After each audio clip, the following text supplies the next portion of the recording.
Bonjour à vous tous, chers compatriotes d'Algérie, même toutes les personnes qui verront cette intervention. Cette intervention, ce matin, je devais commencer par un petit travail, une lecture rapide de la loi des finances 2023 de l'Algérie, mais en travaillant hier matin sur certains aspects, les voici. Ce sont ces documents. Ce sont ces documents je, que je lirai rapidement. Hein, je dis bien, hein, ils concernent la loi des finances 2023. Donc ces chiffres et ces graphiques-là, je vais les lire d'une manière extrêmement rapide. Donc en travaillant, je suis tombé sur l'article signé par Ahmed Ben Saada qui s'appelle, titré plutôt, Affaire Algérie, Affaire Radio M, Saltimbanque et guerre de quatrième génération. Et guerre de quatrième génération. Euh, affaire Radio M, Saltimbanque et guerre de quatrième génération. J'ai commencé à lire. J'ai commencé à lire le papier.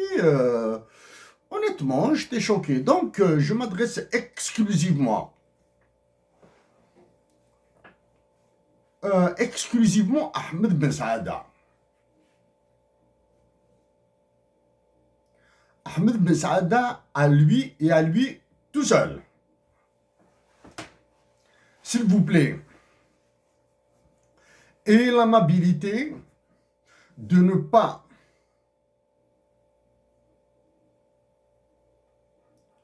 m'associer ou je sais pas quoi. Hein.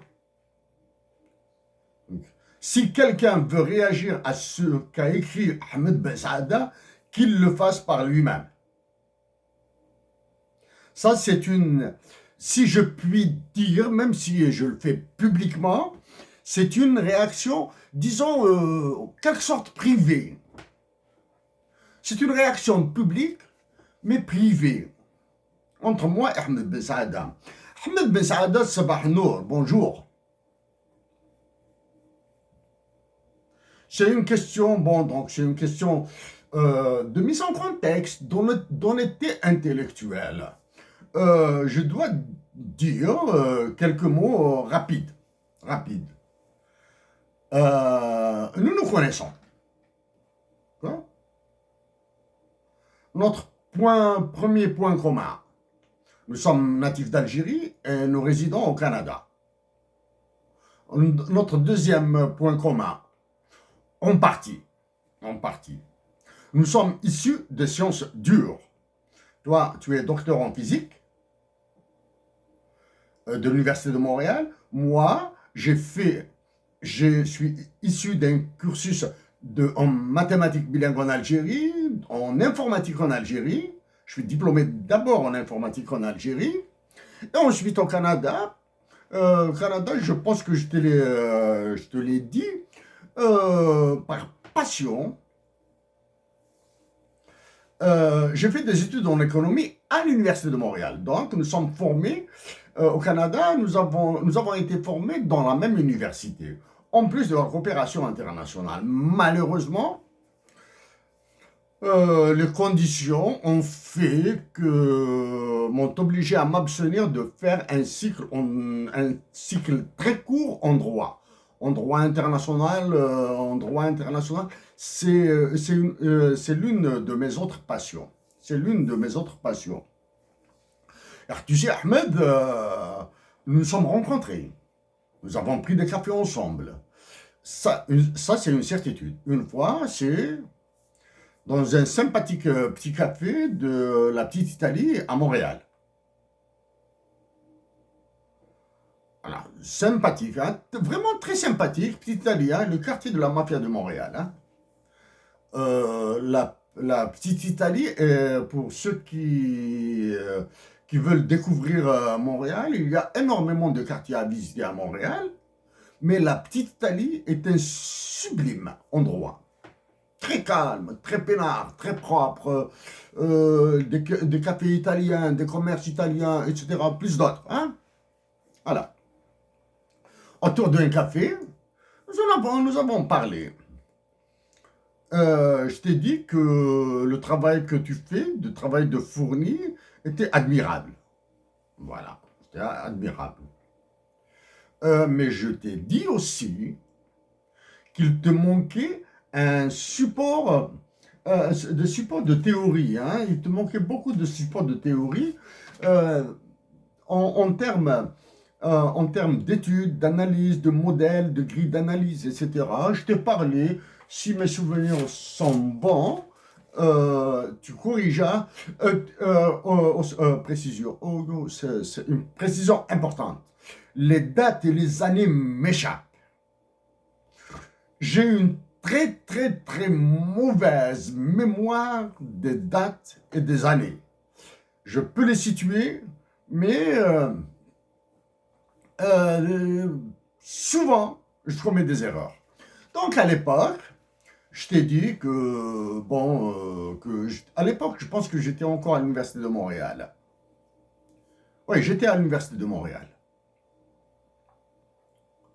Je t'ai dit que, bon, ben, il faut que tu t'intéresses au ténor des théories des sciences politiques et des relations internationales particulièrement, et des idéologies, doctrines, etc., qui vont avec. Je t'ai parlé en termes de libéralisme et néolibéralisme, je pense t'avoir cité. C'est certain. C'est certain, hein, ça, certain. Je suis sûr de t'avoir cité au moins Robert Cohen. C'est le pont actuellement du néolibéralisme, néolibéralisme et néolibéralisme. Je pense aussi à Stephen Krasner, à Kenneth Waltz, à Gilpin, et je pense t'avoir dit que pour une question d'accessibilité pour toi, à cause de la langue, parce que moi quand je lis Gilpin, Cohen à l'époque, hein, bien sûr, Krasner, Waltz et d'autres, je les lis en anglais. Je te dis pour toi, je te recommande le français Dario Battistella. Ça, je suis sûr et certain. Ça, je suis sûr et certain. Je t'ai dit aussi que, du moins, je te l'ai dit et tu peux le vérifier, que je te cite souvent quand je fais des interventions ou bien dans certains papiers de certains de mes articles qui sont publiés par le Centre de recherche sur la mondialisation, lequel Centre de recherche sur la mondialisation a publié ton papier. Algérie, Radio M, etc. Hein, Saltimbanque, etc. C'est le même centre de recherche qui nous publie tous les deux. Moi, bon, ben, actuellement, c'est faute de temps, et je pense que même le lectorat algérien euh, s'éloigne par ce genre de publication. Et faute de temps aussi, hein, j'ai arrêté de me faire publier.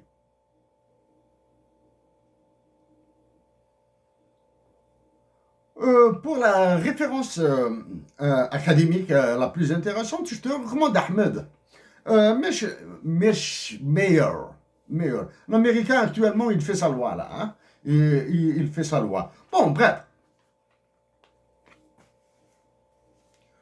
Il y a énormément de points positifs. Du point positif.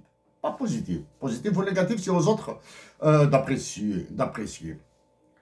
Énormément de points communs que nous partageons dans ton papier. Des points communs. Hein? Mais maintenant, mon objectif, en faisant en m'adressant tes mots, c'est de montrer que ton papier est un papier haineux. Voilà, hein?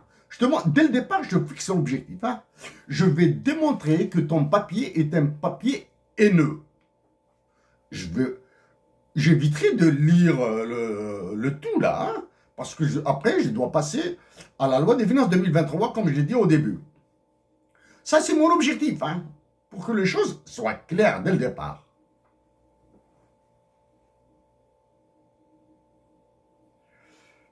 sur les points communs. Je commence, hein, les points, du moins, les points que je partage avec toi. Bon, premièrement, c'est un papier d'opinion. Ce n'est pas un article de presse, ce n'est pas un article factuel. Il y a des faits, mais même s'il y a des faits, ce papier est un papier d'opinion. Exemple, on les croyait disparus, saltimbanques, Hirak frelaté, on les croyait disparus, avachis dans un lointain recoin du cyberespace où ayant finalement décidé de faire quelque chose d'intéressant pour eux-mêmes, pour leur pays, voire l'humanité. Pourquoi ne pas rêver en début d'année avec un point d'interrogation? Je suis un peu surpris, je suis complètement, pas du moins, je ne suis pas sonné, je ne suis pas déréglé, je suis un peu complètement désarticulé, c'est-à-dire surpris. Entre parenthèses, pourquoi ne pas rêver en ce début d'année, point d'interrogation? Ça, c'est... Il faut rêver d'une Algérie meilleure. Voilà. D'une Algérie nouvelle. D'accord? Pour le mouvement général, là, ce mouvement qui s'appelle le Hirak, et cet ténor autoproclamé. Pour le mouvement Hirak, j'ai utilisé des termes plus cruels que les tiens. J'ai utilisé des termes d'une sévérité extrême. J'ai dit que c'est un mouvement dévastateur. D'accord? J'ai dit que c'est un mouvement dévastateur. Plus que ça, je pense qu'il n'y en a pas. Hein? Enfin, déstabilisation, etc. Ça fait longtemps, ça. Moi, ces mouvements Hirak de printemps arabe, moi, je les ai étudiés à l'université, dans la même université que toi. À l'université de Montréal, je les ai étudiés. Comment on dit en arabe dialectal, قريتهم في l'école, في المسيد. Ok? Ce sont des professeurs, ils disent de Chouten. Ok? Même si quand j'étais, durant mon étude de ce cours, j'étais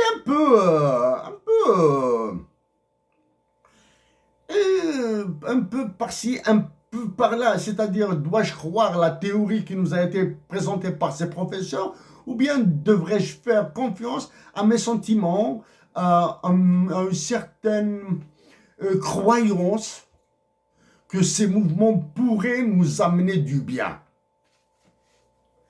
Mais par la suite, bien sûr, il fallait se ranger du côté des professeurs parce que je lisais, je me documentais, mais surtout,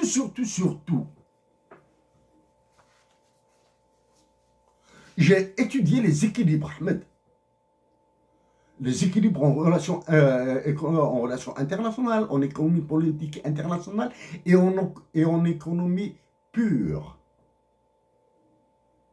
Je suis sûr et certain de t'avoir parlé des équilibres lors de notre café. Voilà, maintenant, je vais passer en rappelant mon objectif, c'est de démontrer que ton papier est haineux.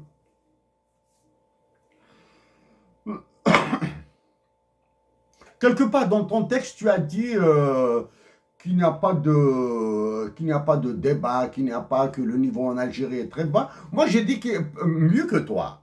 J'ai dit qu'il était négatif. Ok? Pour ce débat, justement,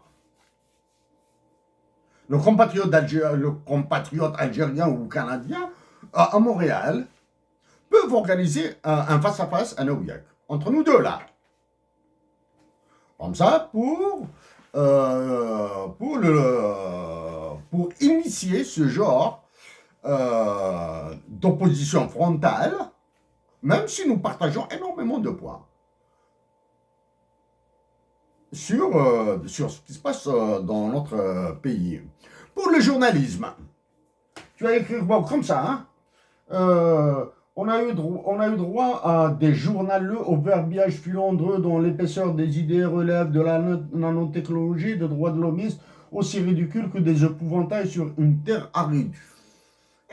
Tu es parti, hein, ou, tu sais, c'est du canon, ça. Hein? C'est des attaques au mortier, là. Hein? Bon. Journaleux au verbiage filandreux, bon, filandreux. Le, comment vais-je le dire? Il n'y a point de journalisme en Algérie. Il n'y en a pas. Il n'y a pas de journalisme en Algérie. Moi, j'ai dit qu'ils font du journal de l'information négative, c'est-à-dire qu'ils ont encore détruit l'Algérie. OK? Pour la presse, les journalistes en Algérie, je connais un coin là, je connais un rayon. Hein. Je connais un rayon. Effectivement, je connais très bien Ersan Kadri. Je connais des directeurs de journaux. Toi, tu as dit que tu as eu des réactions, etc. Certains ont réagi, tant critiqué, tant, etc., etc. Bon. Ah, ça, c'est pas grave, ça. Hein. C'est les risques du métier. C'est les risques du métier. Bon. Les journalistes en Algérie, ça fait un bail. Ouais, j'ai écrit dans la presse algérienne. Hein. Ça fait un bail depuis que je leur ai proposé, du moins suggéré. D'abord de signer des papiers à 50 mains. À 50 mains. S'ils ne peuvent pas signer des papiers à 50 mains, qu'ils le fassent. Très difficile d'agréger des préférences et des orientations des uns et des autres. 50 mains, c'est beaucoup. 50 mains, bon ben, c'est 50 journalistes. Hein. Ce n'est pas 25 journalistes. Hein. Parce qu'on écrit avec une seule main. S'ils ne peuvent pas, qu'ils le fassent à 25 mains. S'ils ne peuvent pas le faire à 25 mains, qu'ils le fassent à 10 mains. S'ils ne peuvent pas le faire à 10 mains, qu'ils le fassent à 5 mains. Plus bas que ça, ça devient dangereux. Parce que si des journalistes ou prétendus journalistes font ça, à moins de 5 personnes, ils peuvent subir les offres d'Alger. OK? Un autre point en commun. Il est impossible, je ne lis jamais la presse algérienne. Jamais. Sauf. Et rarement. 2 ou 3 signatures. Rarement. Moi, c'est l'APS. Ouais. Ça fait longtemps aussi, depuis que j'ai suggéré aux journalistes algériens des formations. Ils doivent être formés, surtout en économie et en relations internationales. Bon, quand on les forme sur les indicateurs économiques, sur certaines grilles d'analyse en relations internationales, ils écriront moins de bêtises. Ils écriront moins de conneries. Ils doivent savoir qu'est-ce que c'est qu'un taux de croissance de l'économie, ils doivent évaluer ça. Ils doivent savoir faire la différence entre les idéaux, par exemple. Ils doivent savoir faire la différence entre le libéralisme, le néolibéralisme, le réalisme, le néoréalisme, le constructivisme et la diffusion de la puissance en relations internationales. Ils doivent savoir qu'est-ce que c'est qu'un équilibre stable dynamique, etc. Un équilibre instable. Donc ça, hein. Mais déjà le fait, leur faire maîtriser la signification d'un taux de croissance ou d'un indice ou d'un ratio démographique ou d'un quotient démographique, etc., ce serait énorme. Oui, je pense que ceux qui écrivent dans les journaux algériens, avec des réserves, avec des limites, hein, parce que ça fait longtemps depuis que je l'ai lu, hein. Pour la majorité, il a fait licence en français, licence en anglais, licence en français, licence en anglais, etc. Et il s'est rabattu sur l'écriture en français et en anglais, etc. Et avec toutes les pressions qu'ils subissent, ils écrivent plutôt ce qu'on leur ordonne. D'accord? Bon, j'oublie pas. Mon objectif est de démontrer que ton papier est haineux. Un papier haineux.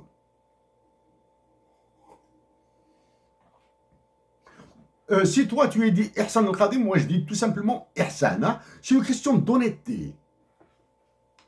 C'est une question d'honnêteté.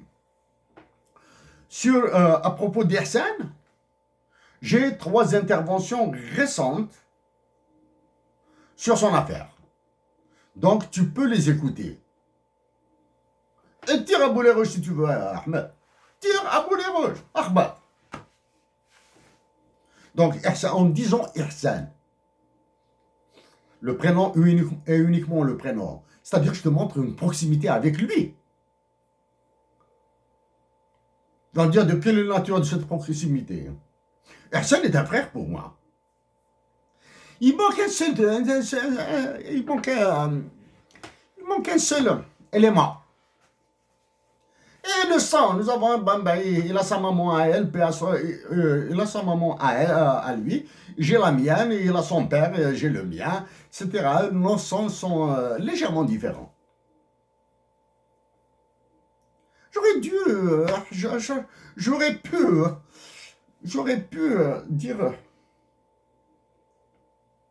c'est un frère consanguin, carrément. Hein. Donc là, je te montre que le parti pris que je prends pour Ihsan, c'est ce que tu vas croire. C'est ce que tu vas croire. Tu écoutes mes interventions pour te dire la proximité, l'affinité avec l'homme. J'ai été jusqu'à citer le prénom de sa femme. J'ai été jusqu'à citer le prénom de ses enfants. Ses enfants. Crois-tu que c'est de l'impolitesse ou un manque d'égard ou un manque de retenue ou un manque de correction de ma part en citant les prénoms de son épouse et de ses enfants? Sans citer le nom de jeune fille de son épouse. Jamais ça. Je ne ferai jamais ça. Le prénom est un prénom. C'est un prénom commun. Bon, on va dire comme ça. Tu crois que c'est un manque de respect? Contraire. Contraire. C'est une preuve de la nature de mes sentiments envers lui. Bref, on continue. Ce qui juste... tu écoutes, c'est très bon, hein? C'est-à-dire, même si je suis... Bon, je vais revenir au côté sévère là. Hein?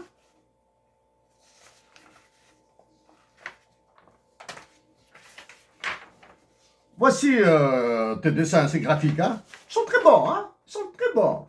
Moi, je te cite dans mes interventions. Pour plus de détails, essayez de voir les dessins qu'il fait, les graphiques qu'il fait, etc. Hein?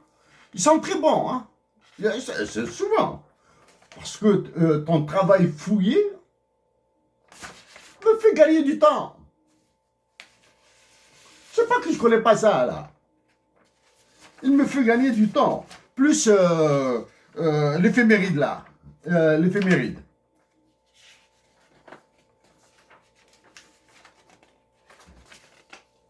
Ouais. L'éphéméride. Plus ça. Tout ce qui est sur Soros, j'en ai dit une tonne. Moi, je lis les livres de Soros.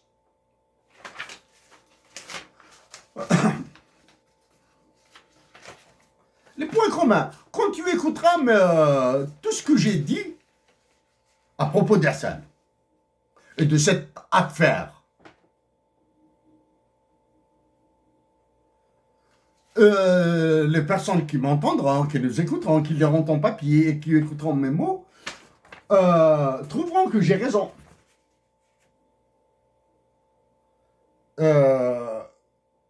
Ministère de l'Europe et des Affaires étrangères. C'est-à-dire, c'est l'État français. Hein?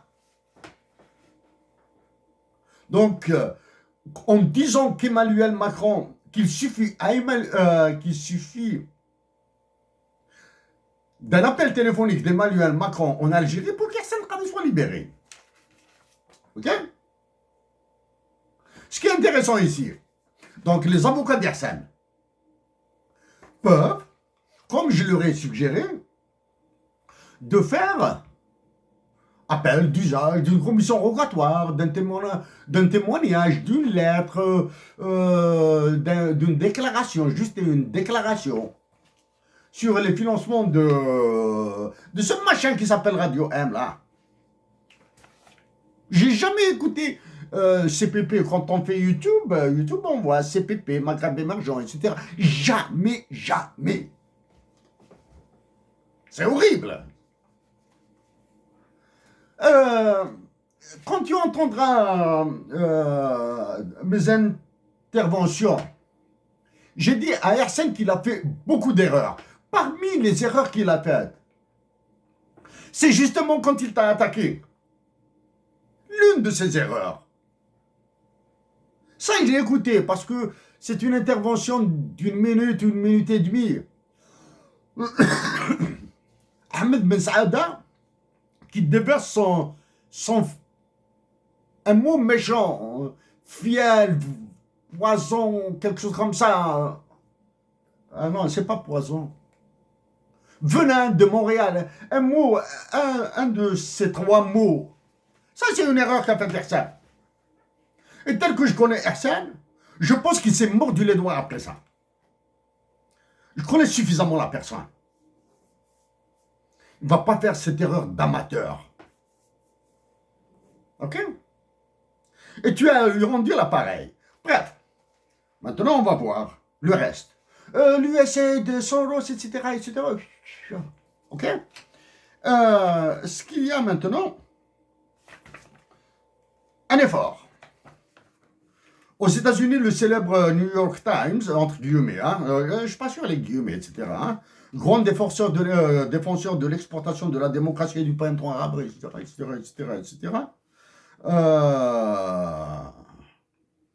L'Algérie sévit contre le dernier média indépendant restant. Y a-t-il un média indépendant dans le monde? Ou du moins, dans les pays que nous connaissons. Est-ce que tu peux imaginer un média indépendant comme ça? Tu restes chez toi, tu t'allonges, un café, une cigarette, etc. Le journal Intel est indépendant. Aucun journal, aucun média ne peut être indépendant dans la mesure où il dépend au moins du volume de nos connaissances. Volume de nos connaissances et de notre logique de raisonnement. Logique au sens mathématique du terme. Nous sommes des humains. Donc nous sommes comme... Nous avons une météorologie changeante. Nous dépendons au moins de nos connaissances et de notre raisonnement pour aller dans ce qui est très utilisé en mathématiques, en physique, le monde des inférences et des déductions. Déduction, induction, inférence. Ok? Un dernier. Donc, ici, c'est un excellent élément de défense de Kader Arsène dans le système judiciaire. Bon, la G4G, la guerre de quatrième génération, j'ignore pourquoi tu utilises G4G. Moi, je préfère plutôt utiliser la guerre hybride. Et moi, j'ai utilisé le terme de cinquième génération.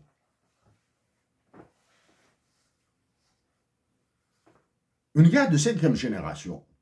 Pour être un peu plus clair, tu as la première génération, c'est deux groupes qui s'affrontent avec des fusils, avec des Kalachnikov, avec des 91-44. Ensuite, la marine et l'aviation. Ensuite, l'information. Ensuite, le sexe, l'utilisation du sexe dans les guerres. Ensuite, l'utilisation des stupéfiants. Ensuite, l'utilisation de l'arme spatiale. Je te renvoie aux pluies acides en Allemagne. En plus de l'information. En plus de l'espionnage. En plus de tout ça. Et qu'est-ce qui reste comme autre guerre dont on parle très peu?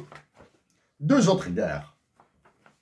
De guerre hybride. Deux autres éléments de la guerre hybride.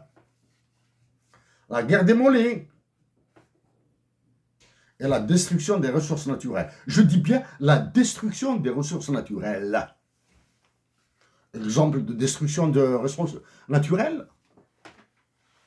Une banque de gènes en Syrie. Là maintenant avec la passion de Memo, une banque de gènes. Ce n'est pas à Damas. Ce n'est pas à Homs. Il y avait une banque de gènes. Est-ce qu'elle a été détruite ou prise par les Américains? J'ignore la suite de l'affaire. Le journalisme à 2 balles. Toi qui t'intéresses à ce journalisme à 2 balles, quand j'ai commencé à faire, du moins, quand je faisais du journalisme, ensuite j'ai arrêté, je suis allé vers de l'enquête. Avant les Panama Papers, avant, comment s'appelle ça, comment s'appelle Panama Papers, les autres papiers là, dirigés par, dans lequel le journal Le Monde, s'il te plaît, journal Le Monde français, on fait partie, dirigé par l'ICIG,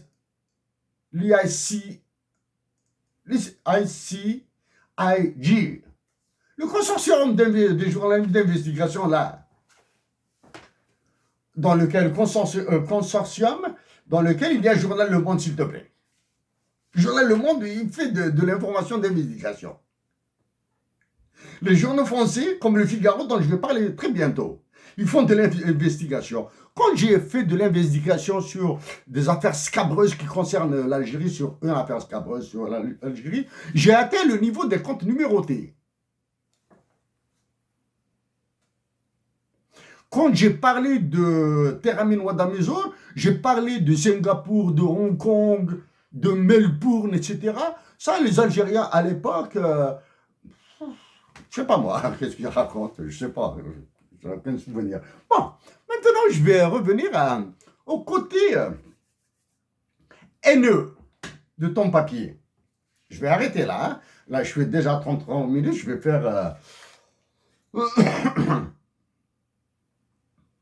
Je vais prendre mon café, fumer une cigarette, souffler un petit peu et passer à la loi des finances 2023. Hein. Je vais te montrer comment on fait des inférences à partir de chiffres. Des chiffres, Ahmed, ce n'est pas de la prétention parce que l'attaque que subit Ihsan là, et ça fait mal, il y a Bouguel. C'est mon frère, yo. C'est mon frère, ya Bouguel. C'est mon frère. Et tu ne peux pas être plus méchant que moi vis-à-vis d'Ihsan. Tu ne peux pas être plus méchant que moi. C'est comme ça. J'ai été...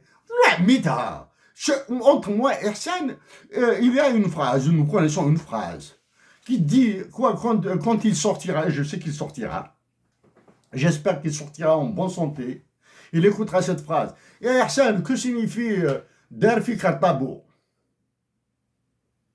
Yadhak. Personne va sourire. Ça, c'est pour toi, quand il entendra cette phrase de ma part, Ihsan, que signifie Darfi Kartabou? Bon, bref. C'est pas le moment de rire, hein, parce que c'est des vies qui sont en jeu là, en Algérie. Ahmed Ben Saada, donc, Hirak Fruati, Hirak, moi j'ai dit que c'est un mouvement dévastateur, destructeur, ravageur. Moi, sauf que moi, je l'ai dit au chef d'état-major de l'armée. Dans ce papier,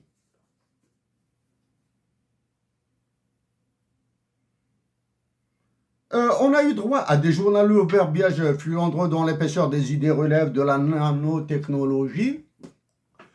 Nanotechnologie, bon, ben ça c'est le physicien qui parle, hein, les atomes, les électrons, les neutrons, les positrons, etc., tout ça, toi.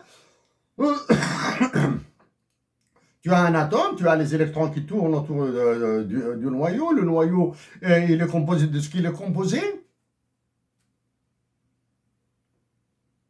Même si la vitesse est énorme, hein, un atome, il est stable. Mais il suffit qu'il soit touché par un neutron, c'est ça? Et produira une énergie extraordinaire, physicien. Hein. C'est-à-dire là, quand l'électron est touché juste par un neutron, par plus petit que lui, il perd son équilibre. Et il explose. C'est l'Algérie. L'Algérie, c'est un atome. Hein. Moi, toi, sommes composés d'atomes. Hein. Ça, les gens l'oublient. Hein. Nous sommes des atomes. Par la volonté de Dieu, nous avons une consistance, je dirais, quantique. Hein. C'est-à-dire, nous arrivons à sentir que nous nous touchons, qu'il y a des corps comme ça. Hein. Mais nous sommes des molécules, des atomes formés d'atomes. D'atomes avec un noyau autour duquel tournent des électrons. Hein. C'est tout. Hein. C'est-à-dire, il y a du quantique. Ça, c'est la volonté de Dieu qui parle dans nos technologies. Donc, je t'ai parlé avec ça, avec tes mots nanotechnologie, je t'ai parlé surtout d'équilibre. Hein. L'Algérie est un... Moi, je suis un électron, toi, tu plutôt un atome. Un atome, l'Algérie est un atome dans tout ça. Hein. Donc, il suffit d'un tout petit neutron pour qu'elle explose. Et bon, ben, les neutrons à l'échelle humaine, c'est-à-dire dans la société, à la nature, etc., ça pourrait être les États-Unis d'Amérique, ça pourrait être la France. Ou bien, si la France est trop grande, les États-Unis sont trop grands, ça pourrait être Emmanuel Macron. Ça pourrait être, par exemple, Joe Biden. Pas Joe Biden, je dirais d'autres qui sont tapis dans les rouages de l'administration de la Rand Corporation, qui sont dans l'USA, etc. Hein? Voilà, bon. Les droits de l'homiste. Je cabre. Ahmed, je sais que tu as été touché dans ta chair par ce qui s'est passé en Algérie. Et je t'ai dit ma peine, ma douleur, c'est-à-dire je comprends. Parce que moi aussi j'étais à Alger. Les années, dites les années de plomb, les années 90, je travaillais à Alger, j'habitais dans un quartier populaire. Du moins, j'ai habité dans des quartiers populaires. J'ai vu l'horreur. Bon, je suis encore vivant. Mais j'ai vu l'horreur. Ça, je l'ai dit. C'est là où tu perds de la lucidité, de la retenue. Ce n'est pas parce que je suis touché, que tu es touché, que d'autres soient touchés par des événements tragiques causés par la pauvreté, par un conflit armé, par des maladies, des pandémies, des épidémies, etc. Oui, en tant qu'humains, nous perdons dans le sens, dans la mesure, dans le raisonnement, dans la sagesse, etc. Nous perdons. Mais c'est là, justement, que nous devons retrouver, une fois le choc passé, hein, nous devons retrouver la lucidité, la sagesse et la clarté dans les idées. Les droits de l'homiste. La sagesse et la lucidité nous permettent de revenir vers notre nature, c'est-à-dire la nature telle qu'elle nous a été décidée par Dieu. Là, je rentre dans un espace religieux qui m'est difficile de comprendre. Oui. Revenir vers de la mesure. Donc, les droits de l'homiste. Droits de l'homiste, juste dans ton sens, hein, je suis un droit de l'homiste de première. Okay? C'est à l'Université de Montréal, où tu as eu tes diplômes, où j'ai eu mes diplômes, que j'ai abordé les droits de l'homme par l'inflation, c'est-à-dire de la mathématique, hein. La mesure de la réalisation des droits de l'homme par l'inflation, ou plus simplement dit par l'indice des prix à la consommation. Les droits de l'homme sont les droits économiques, sociaux et culturels, etc. Les droits civils et politiques, c'est un autre système de mesures que tu peux trouver dans mon livre, le livre de la Jarre pour la patrie. Il est décrit en détail, hein. Je suis un droit de l'homiste. Parce que Ahmed, je t'ai dit qu'il te manque des bagages de la lecture profonde. Par exemple, comme le mathématicien philosophe Bertrand Russell. Est-il un idiot, un imbécile, en créant avec Jean-Paul Sartre le tribunal des peuples à Londres? Ça, c'est pour les droits de l'homme, non? Même si les droits, même si tout ce que tu penses du Haut Commissariat aux droits de l'homme de l'Organisation des Nations Unies, je peux t'en parler pendant 24 heures sur ça, hein, comment il fonctionne, comment c'est, etc. Et je t'invite à écouter ce que j'ai dit à propos de l'examen périodique universel, en t'ajoutant que j'ai travaillé sur les droits de l'homme pour un professeur, les droits de l'homme en Chine pour un professeur à l'Université de Montréal, pour le compte d'un professeur à l'Université de Montréal. Bon, bref, droits de l'homiste. Ce n'est pas parce que nous sommes touchés dans nos chairs, ou dans nos sentiments, ou dans nos croyances, que nous allons ignorer les droits de l'homme.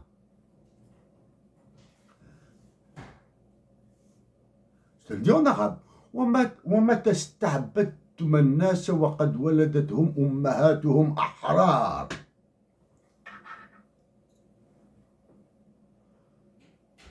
ومتى استعبدتم الناس وقد ولدتهم أمهاتهم أحرار.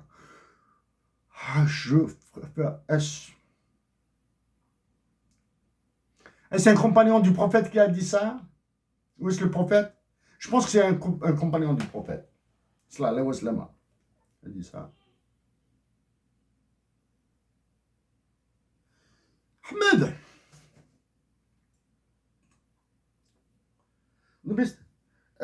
évidemment, je n'ai pas été épargné par les attaques nauséabondes, etc. Manifestement, cette tribu collaboratrice bénéficiait d'une puissante protection étrangère.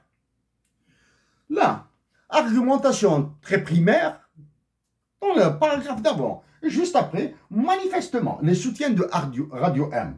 Manifestement, cette tribu collaboratrice bénéficiait d'une puissante protection étrangère. Est-ce qu'il n'y a pas un problème de raisonnement? L'argumentation est très primaire. Quelqu'un qui a une argumentation très primaire, ce qui peut être protégé par une puissance étrangère, c'est quelqu'un qui a une argumentation solide, qui doit être protégé. Autrement, quelqu'un qui a une argumentation à 2 balles, à tirer la rigole, à tirer pas les cheveux, etc., tu n'as pas besoin de lui. Ça, c'est du rabouge informationnel. Mais ensuite, ce qui est extraordinaire dans ton papier, côté financement maintenant, mais je te rappelle, je te dis simplement, jette un coup d'œil, c'est ce qu'il appelle sur les 3D, hein, disintermediation, deregulation,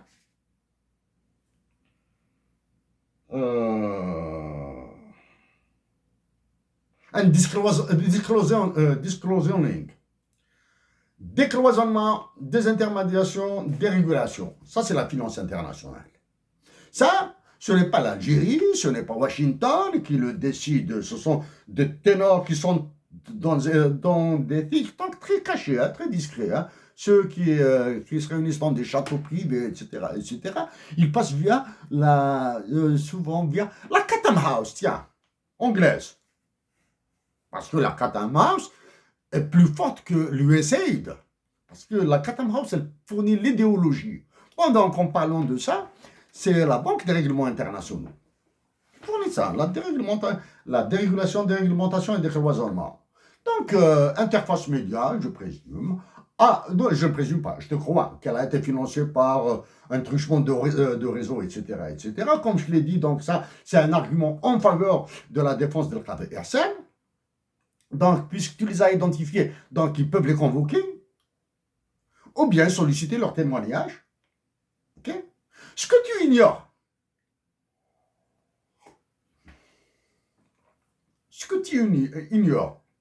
c'est qu'à l'Algérie est imposé, le néolibéralisme a imposé à l'Algérie de casser de faire sauter toutes les barrières des financements.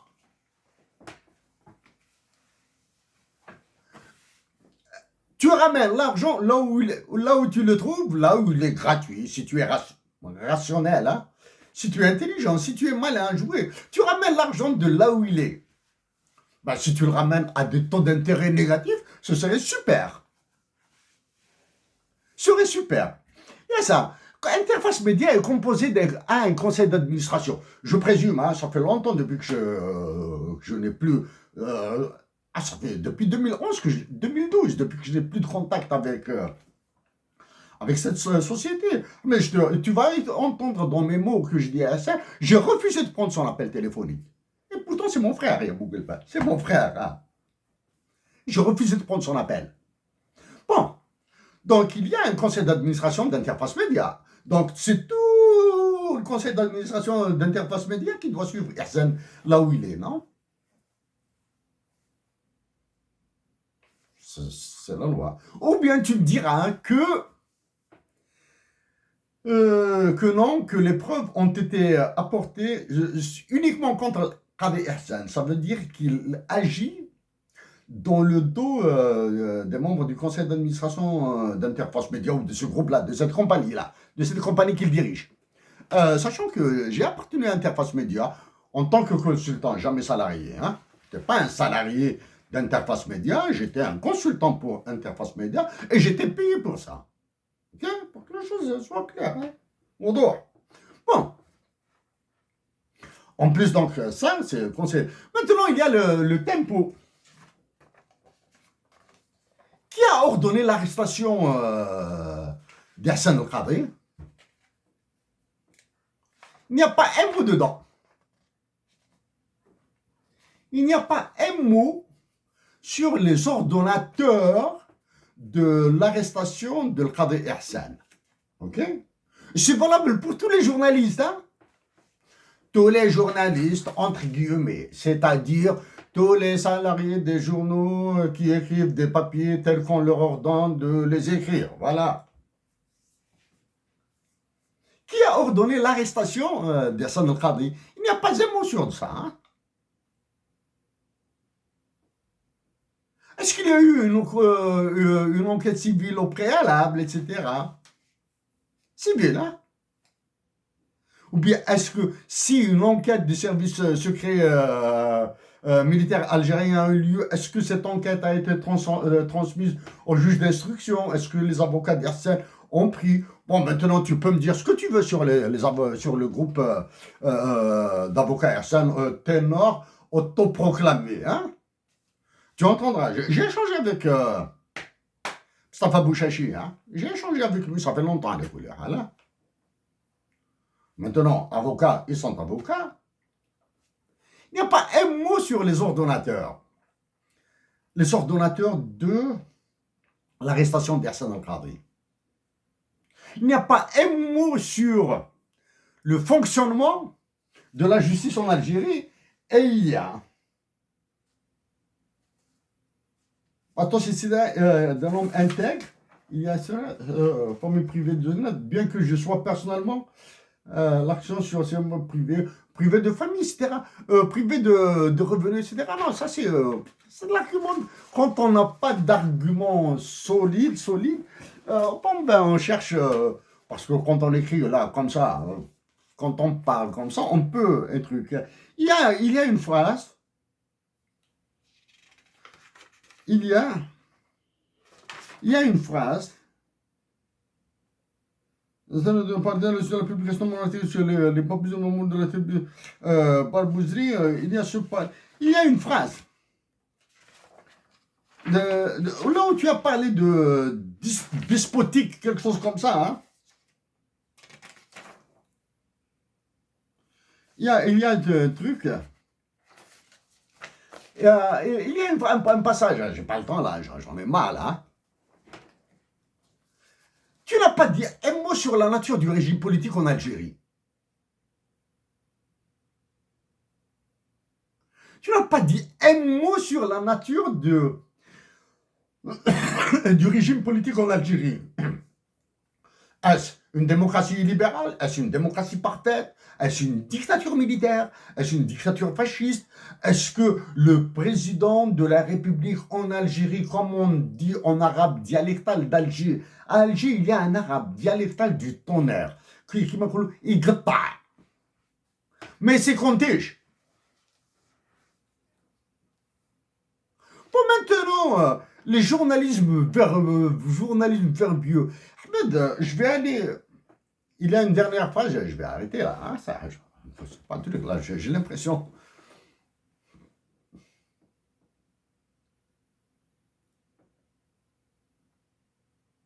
Ahmed, on va rester. On va, là, je suis à un niveau. On va faire monter le niveau. Je l'ai dit dans mes écrits, quelque part. La liberté vient d'en bas. Le sous-développement vient d'en haut. Notre pays s'est libéré parce qu'il y avait des braves en bas, à la base, qui voulaient être libres. Les Algériens qui nous ont libérés n'étaient pas des ministres, n'étaient pas des présidents de la République, n'étaient pas des généraux, n'étaient pas des maréchaux, on dit maréchaux, pluriel de maréchal, c'est ça. Ils n'étaient pas des maréchaux, ils étaient des civils. Mais le sous-développement, depuis 60 ans, tu l'as écrit quelque part, hein, 60 ans, hein, 60 ans depuis que nous avons eu notre indépendance. L'Algérie s'enfonce dans le sous-développement. Mais pourquoi? L'Algérie s'enfonce dans le sous-développement et je suis entièrement d'accord avec toi. Je l'ai dit à plus. Il me reprochait d'avoir dit que l'Algérie est un pays sous-développé. Ça, tu le sais, non? Elle s'enfonce. Pourquoi elle s'enfonce dans le sous-développement? Parce que ce n'est plus le peuple qui décide. Parce que c'est quand le peuple a décidé pour sa liberté. La base, là-bas. Il l'a eu. Quand ce sont des militaires, quand c'est une dictature militaire qui impose au peuple sa voie de développement, ses politiques économiques, ils se retrouvent comme ça. Voilà. Ça, tu n'as pas dit un mot dessus. Bon, Ahmed, je suis prêt à un débat face à face, hein, aucun problème. Et je pense qu'il serait très très bien de l'envisager à Montréal, pour que les Algériens, pour que la nation algérienne sorte du confort, de la conformité langagière.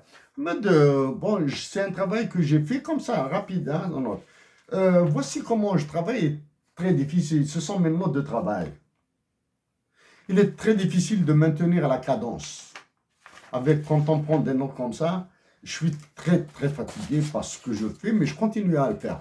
Donc, Ahmed Ben Saada, avec toujours ce plaisir de prendre un café avec toi. Comme dirait l'autre, ça permettra aux Algériens que nous verrons. Nous allons prendre une photo sympathique ensemble, etc. Peut-être nous allons échanger un peu sec, là, etc., etc. Ensuite, prendre un café.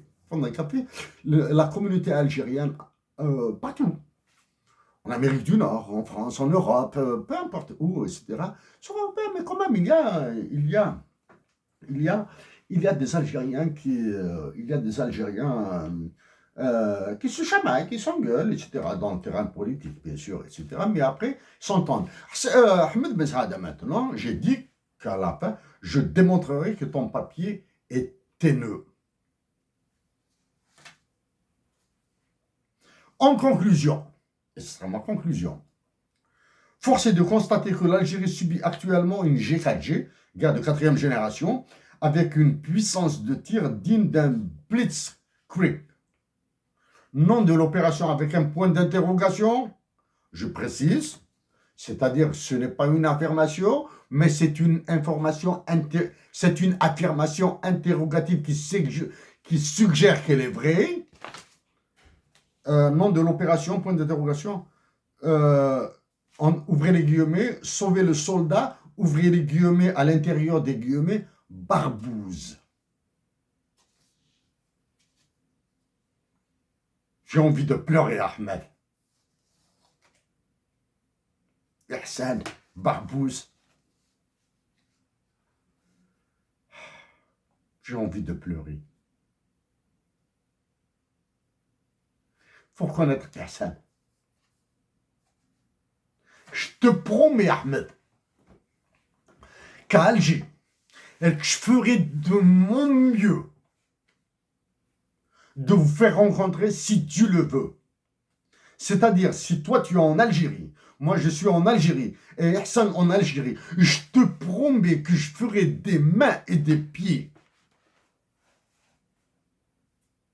pour faire rompre, c'est ça. C'est-à-dire, il doit céder. Pour faire céder Ihsan, pour qu'il dise oui, je suis prêt à rencontrer Ahmed Ben Saada à côté de toi, Achrif, par exemple, chez nous, à Bougelé, dans mon village, autour d'un café, etc., d'un café, un man, etc., qui vous sera servi par la personne que j'aime le plus au monde, maintenant. Ouf, ainsi renaîtra la fraternité en Algérie.